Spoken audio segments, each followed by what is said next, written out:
ताकतवर और बाहिम्मत बना रहने का हुक्म दिया था। इसलिए खौफजदा ना हो, क्योंकि तुम्हारा खुदा तुम्हारे साथ उस जगह पर रहेगा जहाँ तुम जाओगे। आमीन आमीन। आज हमारे पास ये मौका है, हम हमारी लाइफ में तरह तरह के फेयर्स होते हैं। May be fair of future, may be शैतान जो स्पेशली दुआ कर रहे होते हैं। जरूरी नहीं है कि अगर हम दुआ कर रहे हैं तो तब हमें अटैक नहीं कर सकता शैतान, तो तब भी जो है कोशिश करता है कि हम दुआ करना छोड़ दें, या अटैक हमारे कानों में वो लाइज हमें सुनने मिलते ही नहीं हो सकता, ये तो पॉसिबल ही नहीं है, ये चीज नहीं मिल सकती। लेकिन हमें क्या करना चाहिए उस वक्त? हमें उसको काम करने देना चाहिए? क्या करना चाहिए? हमें कैंसिल करना चाहिए।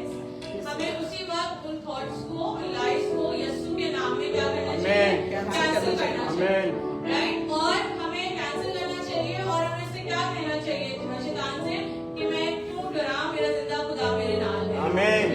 हालेलुया। इस बात में Yes. कि जब शैतान भले कितना भी जोरावर हो पे हमला करे, मगर हम फिर भी खुदा हमारे साथ है, हमें डरने की जरूरत बिल्कुल नहीं। आमीन। तो हम एक बार सब मिलके बोलेंगे कि मैं क्यों डरूं, मेरा जिंदा खुदा मेरे साथ है। बोलें आमीन। मैं क्यों डरूं, मेरा जिंदा खुदा मेरे साथ है। हम गाय के साथ मिलकर आमीन। गाएंगे, मैं क्यों डरा, मेरा जिंदा खुदा मेरे साथ है। Amen.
लाइफ में आप क्या समझते हैं, क्या क्या तरह के बॉन्डेजेस हैं? बॉन्डेजेस मतलब कि हम अभी भी किन चीजों की गुलामी में हैं?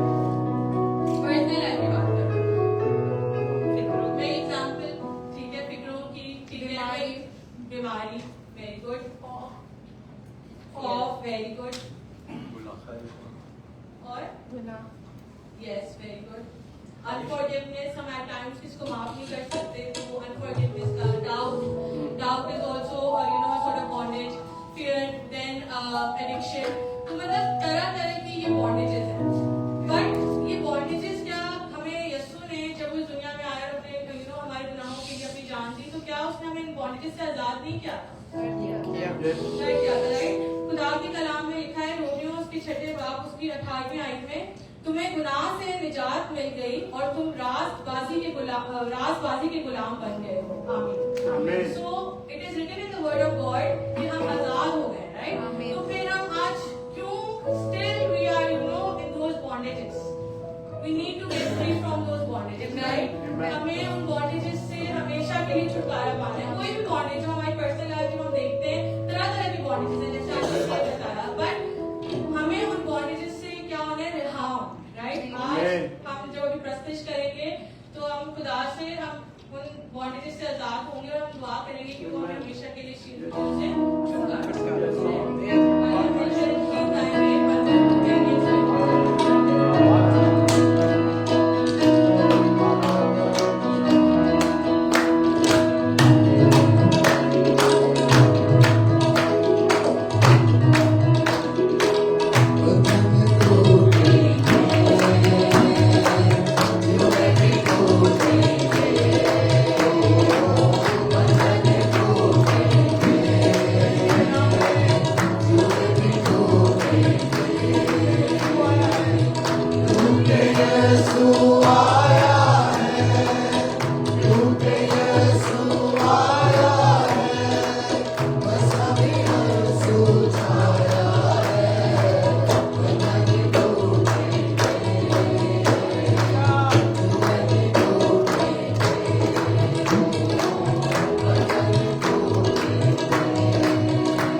कि can we see the wind, हम देख सकते हैं हवा को?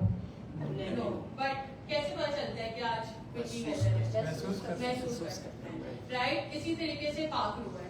हम पाक रूह को हम वो विजिबल अपेयरेंस नहीं है, बट हम उसको उसके पाक को महसूस कर सकते हैं, राइट?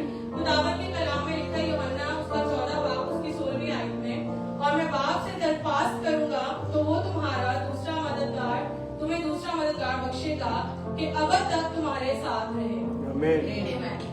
अब हम मिलकर गीत गाएंगे, रूहे पाक मुझ पर आ, और अब पाक रूह को इनवाइट करेंगे यहाँ कि वो हमारी जिंदगी में आए और काम करें।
तेरा शुक्र करते हैं खुदाम, तेरे रहम के लिए तेरा शुक्र करते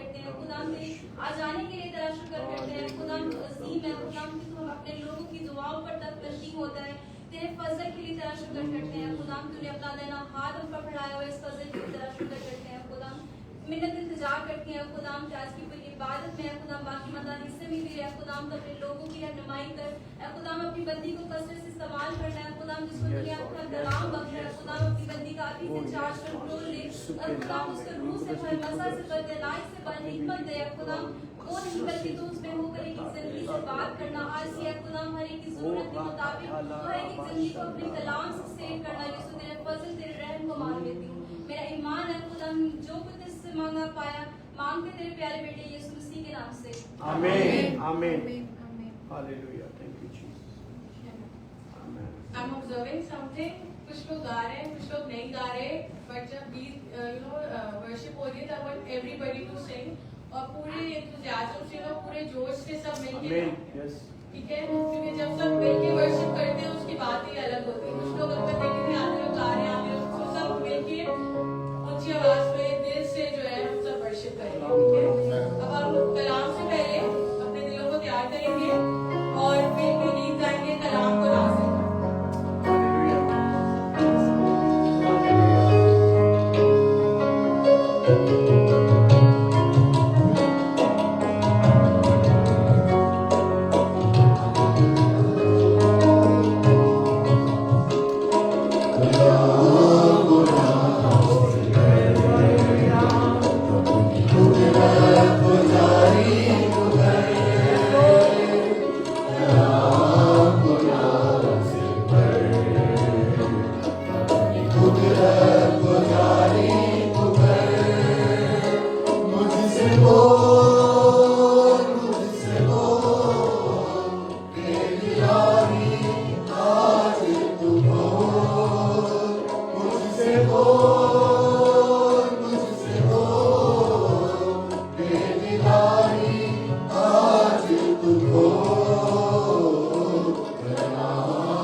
अपनी आंखों को बंद करके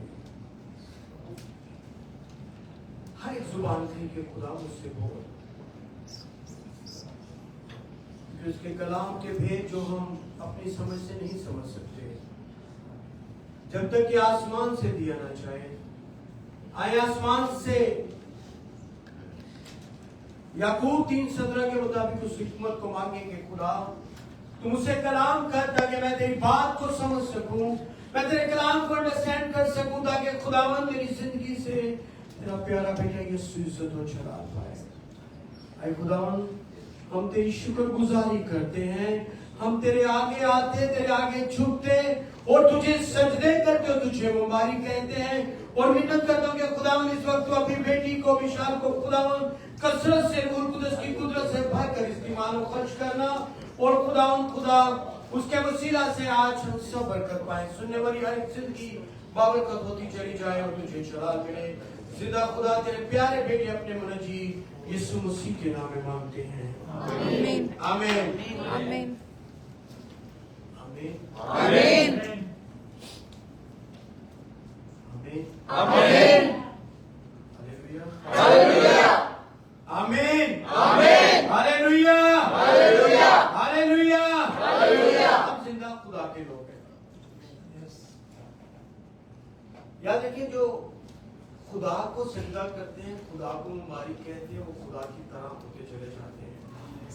जो अबलीस को सजदे करते हैं, शैतान के अंदर स्ताइश करते हैं, वो उसके जैसे होते चले जाते हैं। तो हम जिंदा खुदा के लोग हैं और जिंदा खुदा की स्ताइश और प्रस्तिश करने वाले लोग हैं। आपने देखा होगा लास्ट वीक जो इबादत के लिए पोस्टर डाला गया था उसमें खुदा के खादिम थे, तकरीबन अराउंड 17 ईयर्स उनकी एज थी और यहाँ पे वो मिशनरी हैं, बाइबल टीचर थे और वो आ रहे थे और कल रात को शायद उनको बड़ा माइनर अटैक हुआ और यानी कि इतनी उम्र होने के बाद कोई ज्यादा तकलीफ में नहीं है, लेकिन वो इस काबिल नहीं थे कि वो आज आ सके, अटेंड कर सके मीटिंग को। तो हम खुदा का शुक्र अदा करते हैं, खुदा ने आज अपनी बेटी को यहाँ पे उन सबों के लिए खड़ा किया, विशाल को जो खुदा की खादमा भी यहाँ मेरा ईमान है कि इसके वसीला से आज हम सफर कर पाएंगे। हमें खुदा की जोरदार भरपूर तालियों अपनी बेटी को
कि हम उसके बेटे और बेटियां हैं। जब हम अपने उसके घर में आते हैं तो ये कलाम हमारा हथियार है।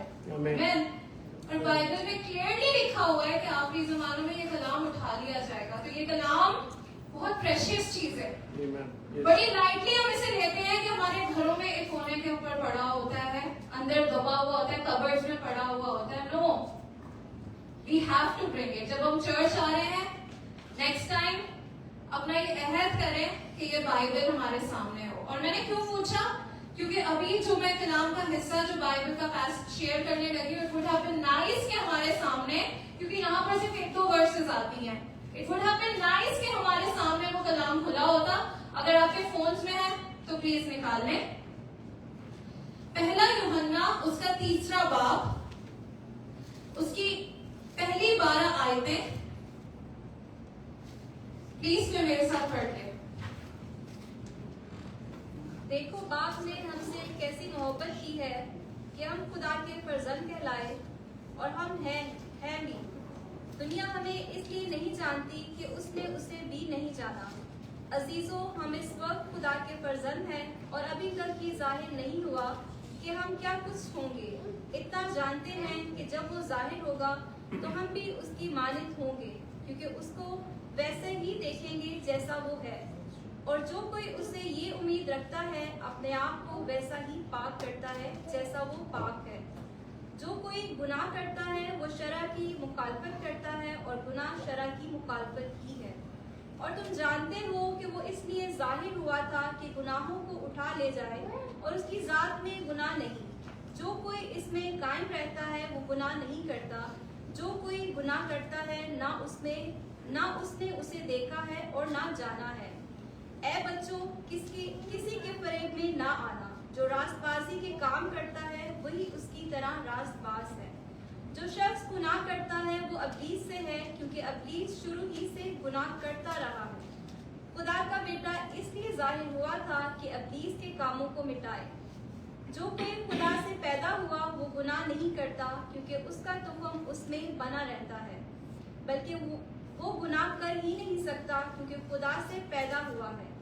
इसी से खुदा के फर्जंद और अब्लीस के फर्जंद जाहिर होते हैं। जो कोई रास्तबाजी के काम नहीं करता वो खुदा से नहीं, और वो भी नहीं जो अपने भाई से मोहब्बत नहीं रखता। क्योंकि जो पैगाम तुमने शुरू से सुना है वो ये है कि हम एक दूसरे से मोहब्बत रखें और कायम के मालिक ना बने जो उस शरीर से था, और जिसने अपने भाई को कत्ल किया। और उसने किस वास्ते उसे कत्ल किया? इस वास्ते कि उसके काम बुरे थे और उसके भाई के काम रास्ते के थे। आमीन आमीन आमीन। खूबसूरत पैसेज है। आज से 1 हफ्ता पहले मैं नॉर्मल अपनी बाइबल रीडिंग कर रही थी, और मुझे नहीं पता कि खुदावन ने ये नाम मुझे किस लिए दिया था। आज मुझे प्रीच नहीं करना था, बट ये मेरे पर्सनल नोट्स थे, और आई डोंट नो कि क्यों खुदावन ने इसके नाम को रेडी करके रखा हुआ था आज के दिन के लिए। आमीन। तो हम इस बात पर ईमान रखते हैं कि आज हम इस मैसेज को अपनी जिंदगियों में लेकर जाएंगे। जो मेरा टॉपिक है वो है खुदा के फर्जंद, नूर के फर्जंद, द चिल्ड्रन ऑफ लाइट। आमीन। सबसे पहले कलाम कहता है कि उसका ये प्यार है कि उसने हमसे ऐसी मोहब्बत की कि हम खुदा के फर्जंद कहलाए। आप अपने आसपास ये सारी दुनिया को देखें और अपने आप को देखें कि we are so special, we are so blessed.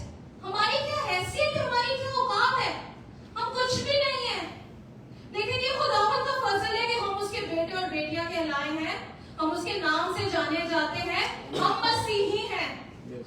ये अपने आप में एक बहुत बड़ी ब्लेसिंग है। और किसी को फख्र करना है वो इस बात पे फख्र करे कि हम उसके नाम से कहलाए गए हैं, हम चुने गए हैं। आमीन। आप जब दुनिया को देखें कि वो किस तरीके से they do not know the light, they do not know Jesus Christ, so we are blessed that we are the children of God. Hallelujah. So be thankful for that. अपने लिए तालियां बजाएं कि हम उसके बेटे खुदा ने हमसे ऐसी मोहब्बत की। उसके प्यार का प्लान था, उसकी मोहब्बत का प्लान था, जो उसने शुरू से अज़ल से हमारे लिए बनाकर रखा था।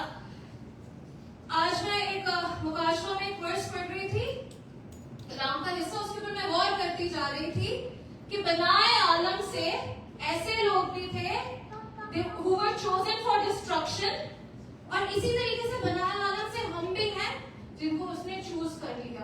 आमीन, कि हम उसके नाम से कहलाए जाएं। तो ये उसका प्यार है।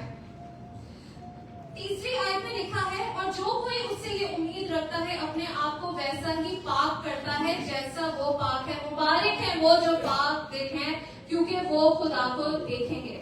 सबसे पहली रिक्वायरमेंट, सबसे पहली रिक्वेस्ट कि हम खुदावन के बेटे और बेटियां कहलाए, हमें वैसे पाक करना है जैसे वो पाक है। जो पाक है वो खुदा को रूबरू देखेंगे। आमीन। फिर लिखा है कि जो कोई गुनाह करता है वो शरअ की मुखालफत करता है और गुनाह शरअ की मुखालफत ही है। और तुम जानते हो कि वो इसलिए जाहिर हुआ था कि गुनाहों को उठा ले जाए और उसकी जात में गुनाह नहीं। जो कोई उसमें कायम रहता है वो गुनाह नहीं करता। जो कोई गुनाह करता है ना उसने उसे देखा है और ना जाना है। जब हम गुनाह करते हैं, जब हम कुछ भी गलत करते हैं, हम पता क्या करते हैं? इस मंथ में हमने वी सेलिब्रेटेड रेजरेक्शन डे। हर रेजरेक्शन डे पे भी होली थर्सडे होता है, गुड फ्राइडे होता है, रेजरेक्शन डे की इबादत हो जाती है। हम बार बार उस चीज को देखते हैं कि खुदावंद यीशु मसीह ने हमारे गुनाहों का कफारा दिया, उसकी याद में वो दिन मनाते हैं। आमीन। लेकिन जब जब हम गुनाह करते हैं, जब जब हम ऐसा कुछ करते हैं, हम खुदावंद के उस फिजिकल काम को अनडू तो नहीं कर सकते, लेकिन हम रिजेक्ट करते हैं उसकी उस कुर्बानी को, हम रिजेक्ट करते हैं उस ग्रेस को, हम रिजेक्ट करते हैं उस साल्वेशन को जो उसने हमारे लिए दी है। आमीन। तो सिंपल वे में करूं कि जितनी दफा हम गुनाह करते हैं, जितनी दफा हम ऐसे काम करते हैं, हम बार बार उसको सूली पे चढ़ाते हैं। आमीन। तो हमें पाकीज़गी में अपनी जिंदगी को गुजारना है। फिर जो मेन आयत है, जो मेरा मेन सेंट्रल पैसेज है, वो 7 से लेकर 9 आयत है, मैं आपके साथ पढ़ूंगी। ऐ बच्चों, किसी के फरेब में ना आना, जो रास्तबाजी के काम करता है वही उसकी तरह रास्तबाज है। जो शख्स गुनाह करता है वो इब्लीस से है, क्योंकि इब्लीस शुरू ही से गुनाह करता रहा है। खुदा का बेटा इसलिए जाहिर हुआ था कि इब्लीस के कामों को मिटाए। जो कोई खुदा से पैदा हुआ है वो गुनाह नहीं करता, क्योंकि उसका तुखम उसमें बना रहता है, बल्कि वो गुनाह कर ही नहीं सकता क्योंकि खुदा से पैदा हुआ है। अगर हम इस बात को गौर से समझें, हम कहते हैं कि खुदावंद हम तेरे साथ कैसे सही तरीके से चले। हम इस बात को समझें कि अगर हम वाकई उससे हैं, अगर हम वाकई उसके नाम को पहचानते हैं, तो गुनाह हमारे अंदर से होगा ही नहीं, गलत काम हमसे होगे ही नहीं। वो इसलिए होते हैं क्योंकि हम खुदा को जानते ही नहीं हैं। आमीन। एक डिफरेंस है खुदा के बच्चों में और इब्लीस के बच्चों में। यस, अगर आप कहते हैं कि आप खुदा से हैं और आप उसको बिलोंग करते हैं, तो आपके काम भी वैसे ही होंगे जो उसको ग्लोरीफाई करें। आमीन। आज वो जमाना नहीं है कि हम 2 कश्तियों के मुसाफिर होकर चलें। आज वाकई ही हमें अपनी साइड को पकड़ लेना है कि या तो हम खुदा के फर्जंद हैं या तो हम इब्लीस के फर्जंद हैं। और आई एम श्योर कि यहाँ पर जितने बैठे हुए हैं, कोई भी नहीं ये चाहता कि वो इब्लीस का फर्जंद हो। ऐसा ही है। हालेलुया। हालेलुया। आई थिंक ये बात हमारे लिए ना, हमारी आज आंखें खोल देगी। ये बात जब अगर हमें समझ आ गई कि हम उसके फर्जंद हैं, तो हमें वैसी ही जिंदगी गुजारनी है। It will be an eye opener for us. और मैं पता है, जब कोई भी खुदा के साथ चलना चाहता है, दुनिया एक बात कहती है तुम बहुत ज्यादा रिलीजियस हो रहे हो, but you need to understand कि मसीहत, क्रिश्चियनिटी कोई मजहब नहीं है। It's not a religion. Christianity is not a religion. ये मजहब नहीं है, ये रिश्ता है, ये रिलेशनशिप है। हालेलुया। और कितनी खूबसूरत बात है कि God invited us into this relationship, कि हम उसके साथ वो कुर्बत का रिश्ता बना सकें। आप देखें, रिलीजियस स्पिरिट क्या है? रिलीजियस स्पिरिट वो है, रिलीजन वो है कि हम अपने आसपास देखते हैं कि अपने कामों से खुदा को खुश करने की कोशिश करना, लेकिन ऐसा पॉसिबल है ही नहीं, क्योंकि इंसान के काम तो शुरू से ही बुरे हैं। तो हम अपने कामों से कैसे उसको खुश कर सकते हैं? आमीन। ये उसका फजल है जो हम पर हुआ है, और जितना ज्यादा हम अपने आप को उसके हाथों में सरेंडर करते रहते हैं, उसके फजल के नीचे आते चले जाते हैं, खुद ब खुद सारी चीजें ऑटोमेटिकली फ्लो करना शुरू हो जाती हैं। आमीन। अगर आप देखें बाइबल में से रिलीजियस स्पिरिट क्या थी? जो फकीर फरीसी थे वो रिलीजियस थे, और उन्होंने क्या किया? उन्होंने खुदावंद यीशु मसीह को मसलूब कर दिया। आमीन। So it is not religion, it is a relationship. और रिलेशनशिप कैसा होता है? रिलेशनशिप दो लोगों के बीच में होता है, दो एक्टिव लोगों के बीच में होता है। रिलीजन क्या कहता है? एक मुर्दा खुदा है, उसके सामने हम अपनी दरख्वास्तें करते हैं, उसके लिए ऐसे रिचुअल्स करें, ऐसे काम करें कि हाँ कोई खुदा है जिसे हम खुश कर रहे हैं। लेकिन रिलेशनशिप क्या है? उसकी मोहब्बत में, उसके डर में, उसके खौफ में रहते हुए हम वो काम करें जिससे हम अपने खुदा को खुश कर सकें। Hallelujah, that is a relationship. तो आज अगर हम यहाँ से कुछ लेकर जाना चाहते हैं, इस बात को समझने की जरूरत है कि हमें अपने रिश्ते को खुदा के साथ मजबूत करने की जरूरत है। कोई मेरे साथ प्लीज गलतियां उसका 5वां बाब उसकी 19 और 21 आयत पढ़े।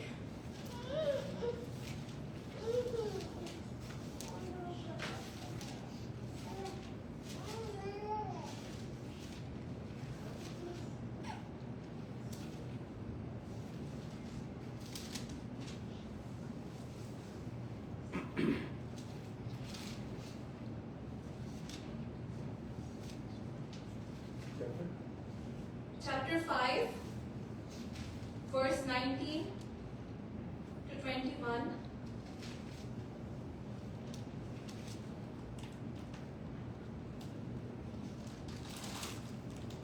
अब जिस्म के काम तो जाहिर है, यानी हरामकारी, नापाकी, शहवत परस्ती,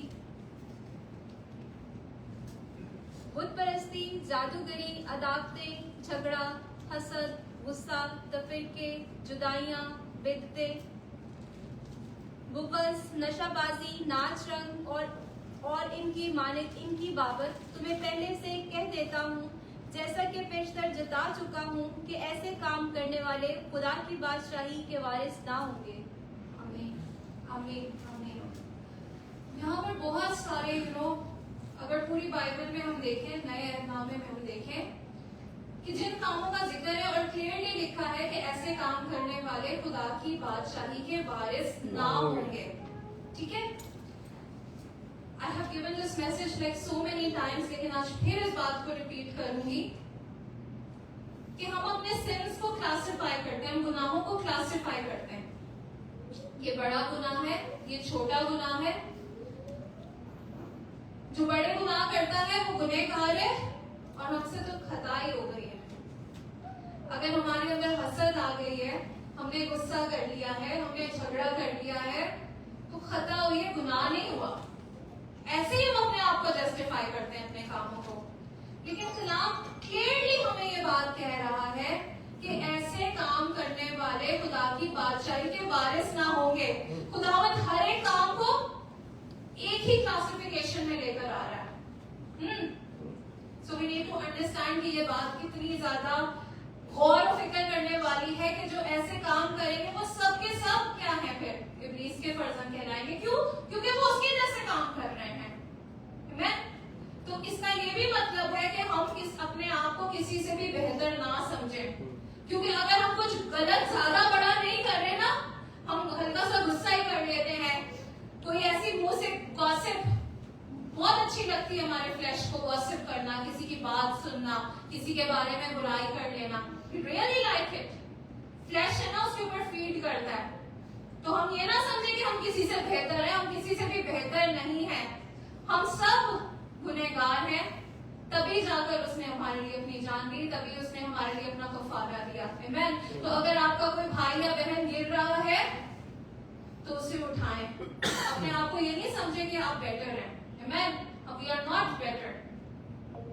फिर 22वीं आयत में लिखा है, मगर रूह का फल मोहब्बत, खुशी, इत्मीनान, तहम्मुल, मेहरबानी, नेकी, ईमानदारी, हिल्म, परहेजगारी है।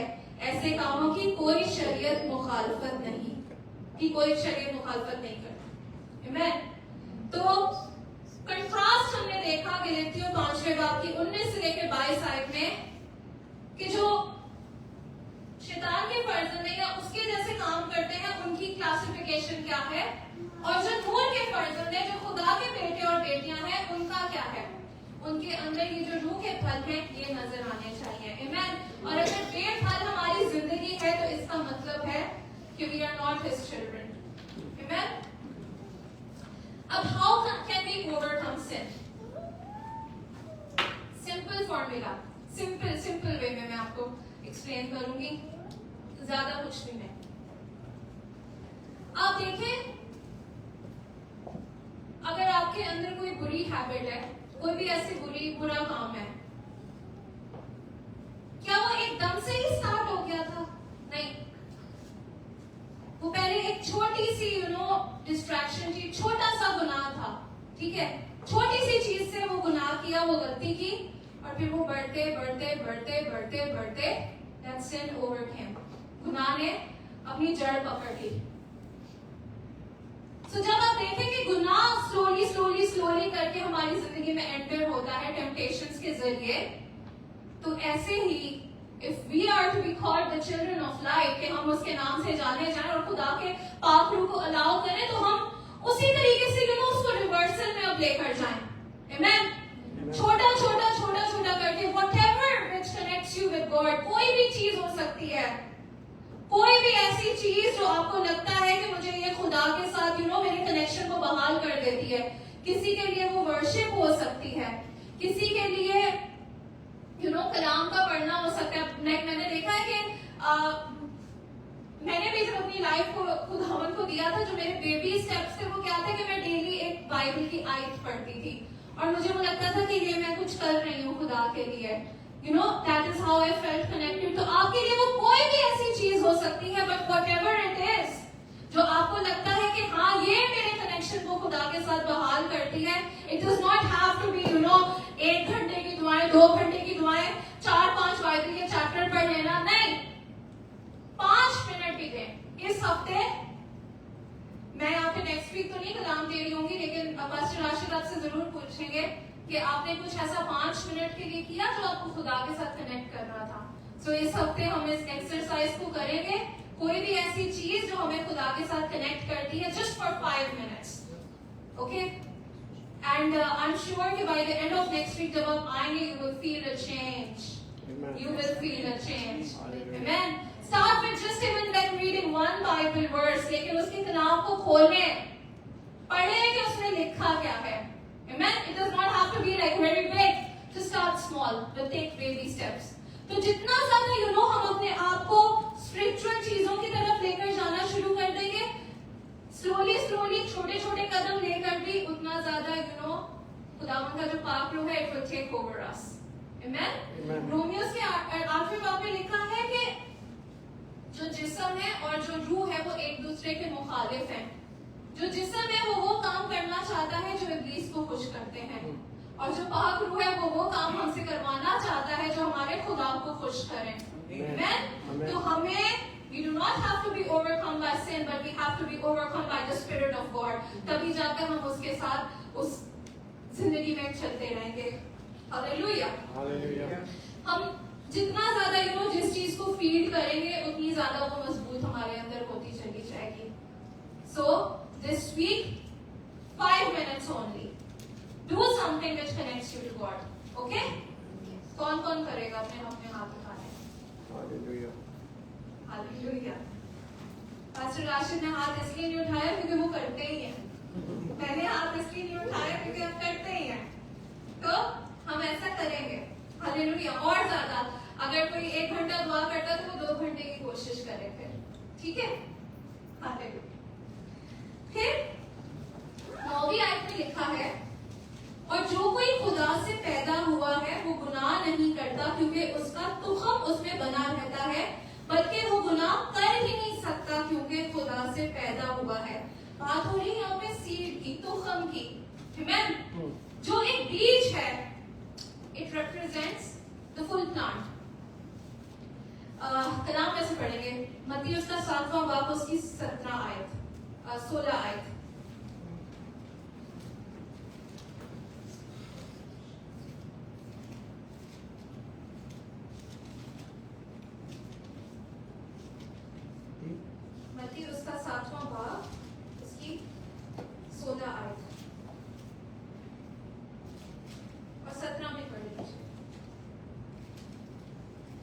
के 16 से लेकर 20 साल तक प्लीज।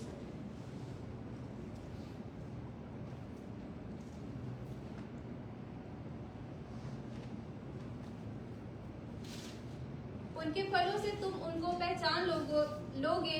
क्या झाड़ियों से अंगूर या ऊंट कटारों से अंजीर तोड़ते हैं? इसी तरह हर एक अच्छा दरख्त अच्छा फल लाता है।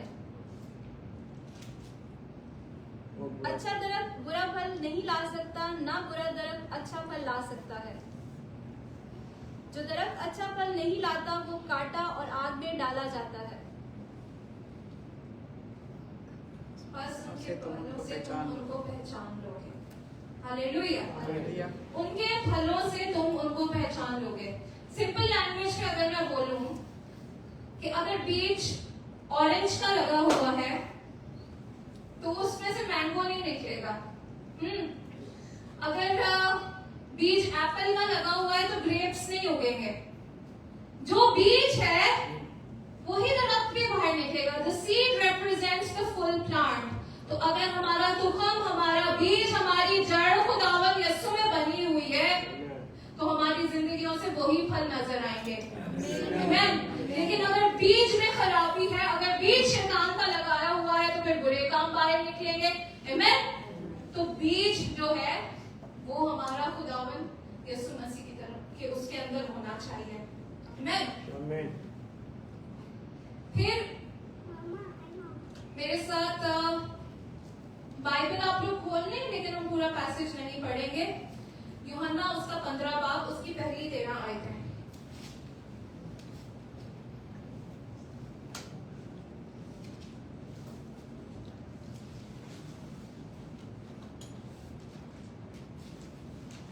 निकाल लिया सबने जिनके पास बाइबल्स हैं। चौथी आयत में आपके साथ पढ़ूंगी। तुम मुझ में कायम रहो और मैं तुम में। जिस तरह डाली अगर अंगूर के दरख्त में कायम ना रहे तो अपने आप से फल नहीं ला सकती, उसी तरह तुम भी अगर मुझ में कायम ना रहो तो फल नहीं ला सकते। मैंने बात की बीज की। हम फल कैसे लेकर आएंगे? हम फल तभी लेकर आएंगे जब हम खुदावन यीशु मसीह को अपनी जिंदगी में अलाउ करेंगे। When we will abide with him, when we will reside with him। और वो कैसे पॉसिबल है? खुदावन का पाक रूह हमारे अंदर बसता है। जो लोग खुदावन यीशु मसीह को कबूल करते हैं, बपतिस्मा लेते हैं, उस टाइम से होली स्पिरिट हमारे अंदर आकर रहना शुरू हो जाता है। आमीन। So the Holy Spirit stays with us, resides with us। और जब हम लोग खुदावन की पाक रूह की हिदायत में रहते हुए जिंदगी को गुजारेंगे तो और ऑब्वियसली जो फल है वो निकलेगा हमारी जिंदगी से। फिर 8वीं आयत में लिखा है कि मेरे बाप का जलाल इसी से होता है कि तुम बहुत सा फल लाओ, जब भी तुम मेरे शागिर्द ठहरोगे। अब मैं बात कर रही हूँ कि to be called the children of light, इसमें ये नहीं है कि हमारी कोई ग्रेटनेस है या हमारी कोई बड़ाई है कि ये शख्स कितना अच्छा है या ये शख्स कितना रास्तबाज है। ऐसा हरगिज नहीं है। ये किस लिए है कि खुदावन का जलाल जाहिर हो। आमीन। It is to glorify God through your life. और क्या होता है कि जब खुदावन का जलाल हम पर जाहिर होता है, जो हमारी रोशनी है वो दूसरी जिंदगियों के ऊपर भी पड़ती है। आमीन। We are staying in the end times। ये आखिरी वक्त है, आखिरी जमाना है और दुनिया में बहुत ज्यादा तारीकी है। There is so much darkness। तो अगर जो नूर के फर्जंद है, अगर वही तारीकी में चलना शुरू कर दें तो हम बाकी दुनिया को कैसे कन्वर्ट करेंगे? हम बाकी दुनिया को कैसे खुदावन की तरफ लेकर आने वाले होंगे? और फिर 16वीं आयत में लिखा है कि तुमने मुझे नहीं चुना बल्कि मैंने तुम्हें चुन लिया और तुमको मुकर्रर किया कि जाकर फल लाओ और तुम्हारा फल कायम रहे, ताकि मेरे नाम से जो कुछ बाप से मांगो वो तुमको दे। आमीन। He chose us कि हम लोग फ्रूटफुल हो। उसने हमें इसलिए नहीं चुना कि हम बेफल जिंदगी गुजारें। आमीन। तो आज हमें इस बात को अपनी जिंदगी के अंदर इम्प्लीमेंट करना है कि हम फल लेकर आए। बेफल जिंदगी अब नहीं रह सकती। टाइम बहुत नजदीक है। Jesus is coming very soon। We don't talk about all these things a lot, but we need to understand that the second coming is very soon। We are staying in the end times और अब वो वक्त है कि हमें फल लेकर आने हैं। Amen. We have to be prepared. We have to be ready for that. अच्छा, एक और बात जो मैं पिछले दिनों में ऑब्जर्व करती रही हूँ, काफी टाइम से एक्चुअली करती हूँ।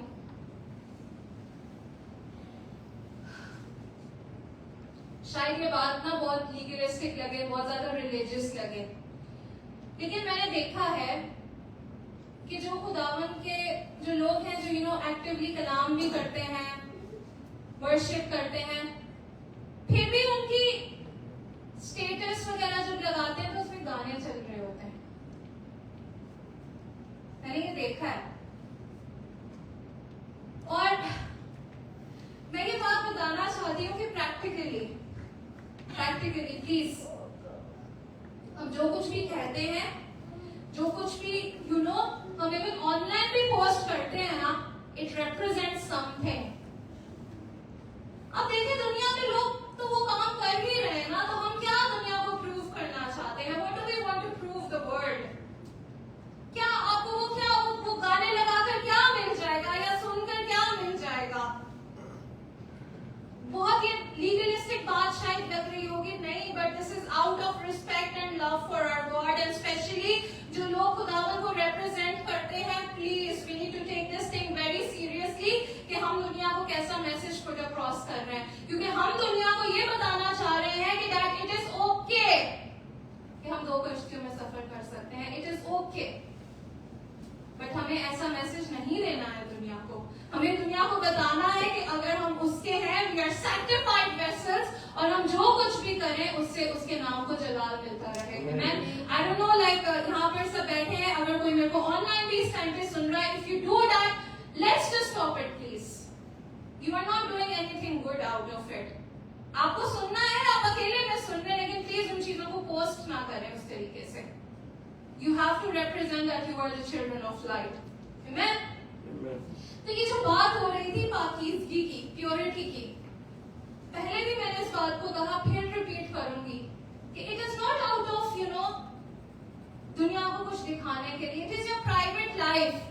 अगर आपकी जो प्राइवेट जिंदगी है ना, वो खुदा के साथ मजबूत है, गहरी है, तो खुद ब खुद उसका फल नजर आएगा। फिर आपको किसी को कुछ दिखाने के लिए, करने के लिए भी जरूरत नहीं पड़ेगी।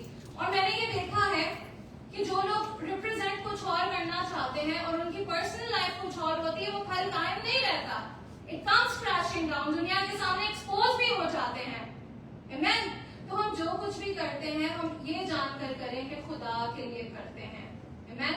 तो इस दुनिया में हम नूर के फर्जंदों की तरह अपनी जिंदगी गुजारें, और जो कुछ भी हम करें उससे उसके नाम को जलाल मिलता रहे। आमीन। मुकाशवा उसका 3रा बाब, उसकी 15 और 16 आयत।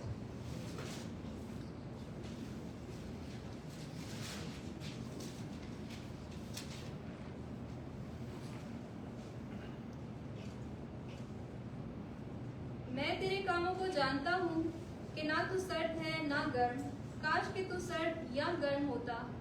बस चूंकि तू ना तो गर्म है ना सर्द, बल्कि नीम गर्म है, इसलिए मैं तुझे अपने मुंह से निकाल फेंकने को हूँ। और चूंकि तू कहता है कि मैं दौलतमंद हूँ और मालदार बन गया हूँ और किसी चीज का मोहताज नहीं, और ये नहीं जानता कि तू कमबख्त और ख्वार और गरीब और अंधा और नंगा है। 15 और 16 आयत। मैं तेरे कामों को जानता हूँ कि ना तू सर्द है ना गर्म, काश कि तू सर्द या गर्म होता। बस चूंकि ना तू गर्म है ना सर्द, बल्कि नीम गर्म है, इसलिए मैं तुझे अपने मुंह से निकाल फेंकने को हूँ। जैसा मैंने कहा कि now it's time to be serious, it's time to pick a side. या तो सर्द हो जाए या गर्म हो जाए। अगर आपको लग रहा है ना कि गर्म होना बहुत मुश्किल है, this message might come across is very hard, लेकिन अगर आपको लग रहा है कि खुदावन में सरगर्म होना मुश्किल है, तो फिर वापस चले जाएं। लेकिन अगर वापस नहीं जाना चाहते हैं तो फिर उसकी तरफ अपने कदमों को बढ़ाएं। अगर वापस नहीं उस तारीखी में जाना चाहते तो बस फिर आज सीरियस हो जाए, इस बात का अहद करने के हाँ खुदावन मैं तेरे लिए सरगर्म होऊंगा। क्योंकि अगर हम बीच में रहेंगे तो हम ना वहां जाएंगे ना यहाँ जाएंगे, बल्कि पीछे ही चले जाएंगे इन दी एंड। अपने आप को जितना भी सेटिस्फाई करने की कोशिश करने की हम कुछ It's time to pick up a side today. It's time to pick up a side. We cannot be lukewarm in this times.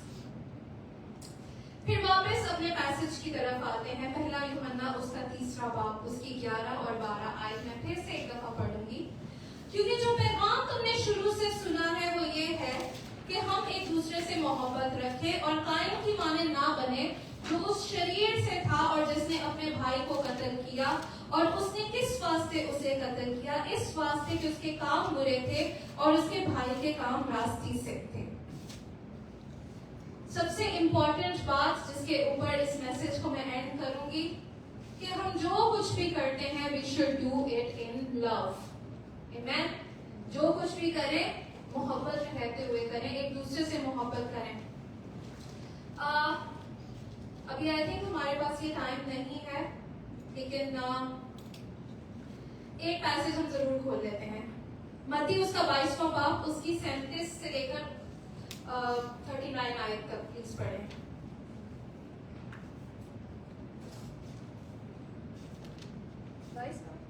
नहीं, मत्ती उसका 22वां बाब उसकी 37 और 30 से 39 आयत। उसने उससे कहा कि खुदाम अपने खुदा से अपने सारे दिल, अपनी सारी जान और अपनी सारी अक्ल से मोहब्बत रख। बड़ा और पहला हुक्म यही है, और दूसरा इसकी मानिद ये है कि अपने पड़ोसी से अपने बराबर मोहब्बत रख। इन्हीं 2 हुक्मों पर तमाम तौरात और अंबिया सहिफों का मदार है। आमीन आमीन आमीन। अभी हमारे पास टाइम नहीं है पढ़ने का, लेकिन मरकस और लूका के अंदर भी ये लिखा है, और जो जॉन की गॉस्पेल है वो तो it is itself a called gospel of love. अब देखिए कि अगर ये ग्रेटेस्ट कमांडमेंट नहीं होती तो वो हर गॉस्पेल में क्यों आती, क्यों हर एक गॉस्पेल में इसको रिकॉर्ड किया जाता? सबसे पहला हुक्म ये कि तू अपने खुदा से अपने सारे दिल, हाँ, अपनी सारी जान और अपनी सारी सारी अकल से मोहब्बत रख। बड़ा और पहला हुक्म यही है, और दूसरा इसकी माने ये कि अपने पड़ोसी से अपने बराबर मोहब्बत रख। आमीन। अब कहीं ना कहीं जो पहला हुक्म है खुदा से मोहब्बत रखना, कहीं ना कहीं हम वहां पर उस चीज को तो कर ही लेते हैं, लेकिन जो सबसे ज्यादा मुश्किल हमें लगता है कि अपने पड़ोसी से अपने बराबर मोहब्बत रखना, that is a very hard thing.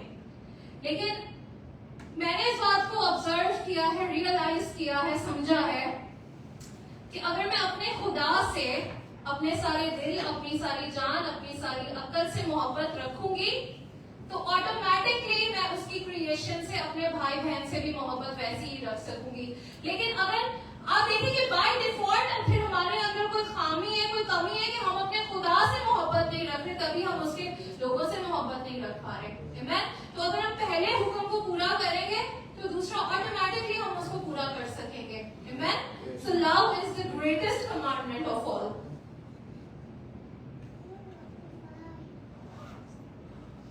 और अपने मैसेज को मैं इस बात के ऊपर एंड करूंगी कि सबसे पहले लेट्स जस्ट रिपीट अगेन कि सबसे पहली रिक्वायरमेंट क्या है? पाकीज़गी, टू बी प्योर। मुबारक है वो जो पाक दिल है, क्योंकि वो खुदा को देखेंगे।